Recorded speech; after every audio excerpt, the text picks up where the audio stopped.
Welcome to another Wiltshire Creative Connect segment, and my name's Louise Dancy, and I'm Take Part Director here at Wiltshire Creative, and I am so thrilled to be joined today by Olu Taiwo, our Artist of the Week. Olu, hi, how are you? Fine, thank you. Hi to you.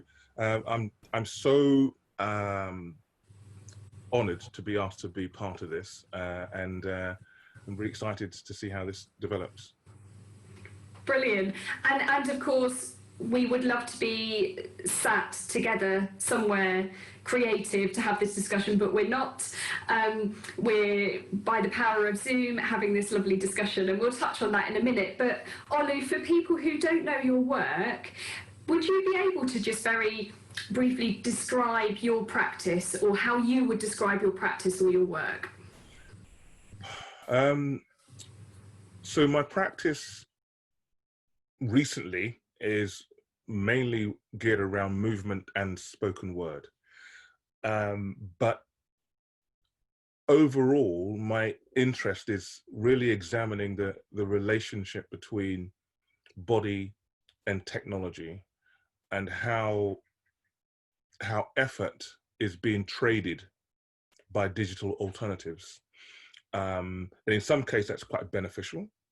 In other cases, it's actually quite detrimental, because if we don't need to do it, then we lose the effort functions. And I'm particularly interested in that interplay. In fact, going through this whole process has been really interesting for me, because sort of looking at a retrospective in Wiltshire particularly, it's made me realize that my two interested groups that I work with, that I'm very fascinated to hear what they've got to say, are the elders, so post 60, well, I mean 55, post 60, but sort of elders, preferably like even in the 70s and 80s, really interested in what they've got to say and what they remember and how they experience the world now, and then the young adults. You know, obviously that's because I'm a lecturer at the university. A lot of my students are young adults, essentially, and every so often you get a mature student. But so my work is, I would say, visual, but focused around movement and the spoken word, poetry, acting, and revealing interactivity, revealing the digital relationships and what problems that may occur and what issues emerge from this relationship.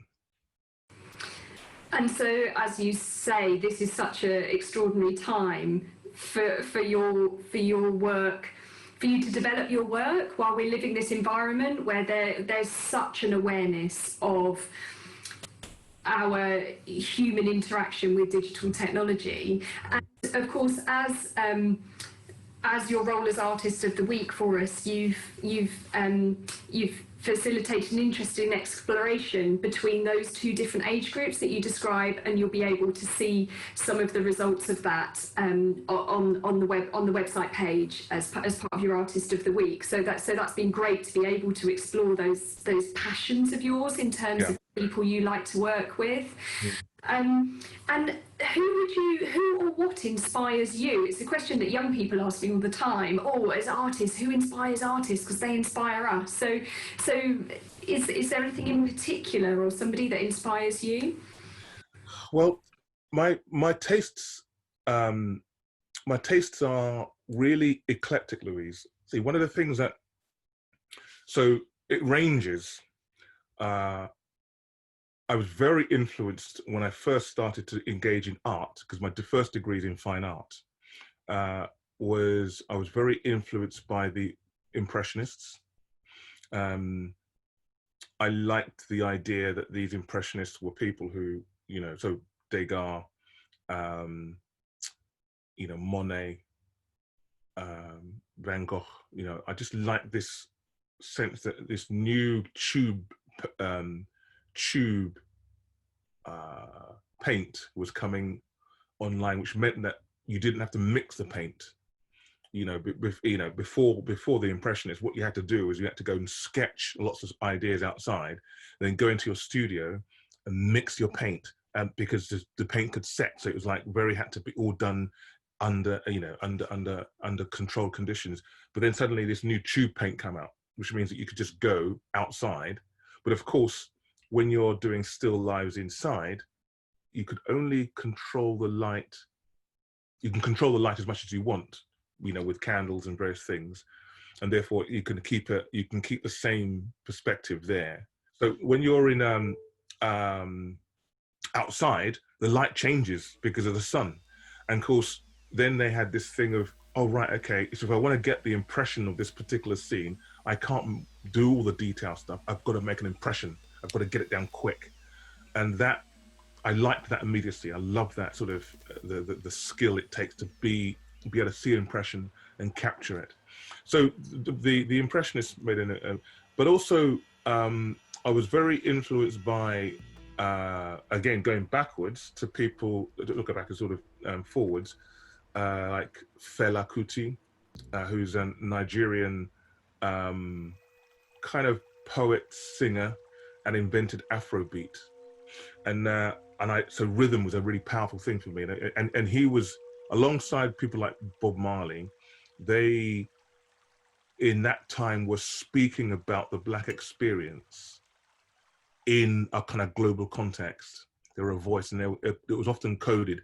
And that was useful for me because there weren't many people that I could actually look at, that were sort of world figures, or, in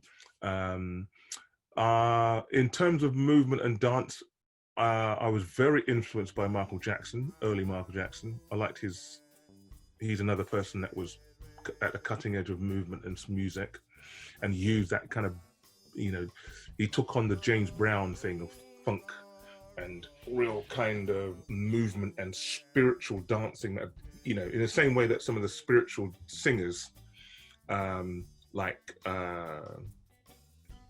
Nat King Cole and a few other guys who were beautiful singers, and brought that sort of ballad, spiritual singing into popular music. He did that. James Brown did that sort of spiritual dancing and brought it into a populist, and Michael Jackson took it on in further. And so I liked that. That was a big influence in terms of my movement, but also there was Pina Bausch. She's invented Tanztheater. She's a German movement artist, Pina Bausch, and Deviate, which were similar kind of, because when I went to the Laban Center to study choreography and choreology, I happened to dance and to learn from some people who were I saw Lloyd Newson, so I really saw their style, and I really learnt that sort of release technique, free-flowing movement style, which I actually loved. But also the thing with Deviate was that they really challenged the gender and sexuality, and they did it in a way which reminded me of how Black music used to, you couldn't go and live in the you couldn't go to the hotels, or you couldn't go into the kind of restaurants, but you were able to sing it, that you can sing there because they liked your music, because it transcended race or even taste. It was just good stuff. I think Deviate did the same. They produced movement and talked about subjects that at the time, homosexuality and those gender issues was still an issue, and yet the movement was so beautiful and so brilliant that it just transcended it. People said, I don't actually care what that is, I just want to see the movement, It made male dancing in that kind of physical contact really, to use a kind of street vernacular, dope. It was like, yeah, this is what I'm talking about right now. So that was good. So, there are lots of influences, from popular music to classical, and across the genres. Some of the work that influenced me are not necessarily mainstream, because they don't fit into the kind of Western discourse? So a real mix of influences, and that's so fascinating to hear, I think, for people, for it to be acknowledged that influences change and they're diverse and they're varied, and that we just absorb what's around us and it'll have influences on us in different ways. And we've already acknowledged that we're meeting in a particular situation at the moment, and it feels like not a lot has happened for the last few months, because there's been a relative feeling of standstill for a lot of people in their everyday lives. But then it also feels like so much has happened over the last few months. Are you able to contextualise how you feel about what's happened over the last 4 months? That's a really good question. That's a really good question, because I think the way you've characterised that as being a combination of stillness and stasis and radical change is absolutely right. And I find it fascinating because there's an issue with the coronavirus. So I contracted the coronavirus, which meant that for large parts of the kind of lockdown, I was ill. And as a result, a number of things happened with my health, which I had to sort of, which has changed my perspective on my life going forward. So, but while I was ill, our students were being locked down just before the end of their assessment period. And so... and can you just clarify who those students are? Okay, yes, yeah. So the students are performing arts students. They're performing arts students and drama students. There's some comedy students as well. And my job is to do with physical theatre and cultural studies. Those are the kind of and facilitating essentially I see myself as a gardener trying to facilitate their voices, what's the flower that's inherent that needs to come out. That's how I would see my job as a lecturer there. But the students, so there's 2 modules which I've pioneered at the university. One is the digital performance, which is a module, and immersive theatre, both of which I see as, so this has been going on for years now. I mean, I've been working on digital performance and interactivity because you see it in my work, but also my interest, and also trying to find out what the younger generation feel about this, because each time they come up, they're coming with different agendas because of the nature of change. So for me, the transition from embodied and digital processes and also immersive processes into getting students to work online to create digital documents as part of their assessment, because it wasn't such a big thing, because I'd already prepped them in that area. It was part of what they had to do. It was another shift. But for some people, it's been a huge shift. It's been like, well, what do you mean I can do video conference? How do I teach, and how do I, in fact, I was tutoring acting in people's bedrooms by getting people to sort of open the spaces, look at the screen. These are things we were doing, so it wasn't a huge shift. But at the same time, what I've observed is that all these processes that are laid inherent in society have been accelerated for the general public. And what's exciting for me is that something which I've often thought, if people got a hold of this technology, then I think some really interesting creative things will come out. And I think that what's happened is that this lockdown has forced people to be, one, introspective, and people not really used to that, to be able to be looking, but also to engage with technology in a way that they wouldn't have done beforehand. So consequently, I think society has had a big acceleration And so one of the things that I'm very interested in is, and I think that this is coming out in this lockdown, is that we as a species, from a Yoruba perspective, a Nigerian perspective, traditional, not so much contemporary so much, but traditional, we see the world as alive, and everything in the world as the community. So we have the community of beings, you know, it's like all beings are part of the community. So therefore, all communities can be afforded respect, or we can go to war, or we can have disagreements, but we're disagreeing with something which is to do with our community, rather than something which is separate, just as a kind of, and so what's funny is that on one level, you've got this kind of closed down, lockdown, everybody's in their kind of like silos, but communicating using new technology.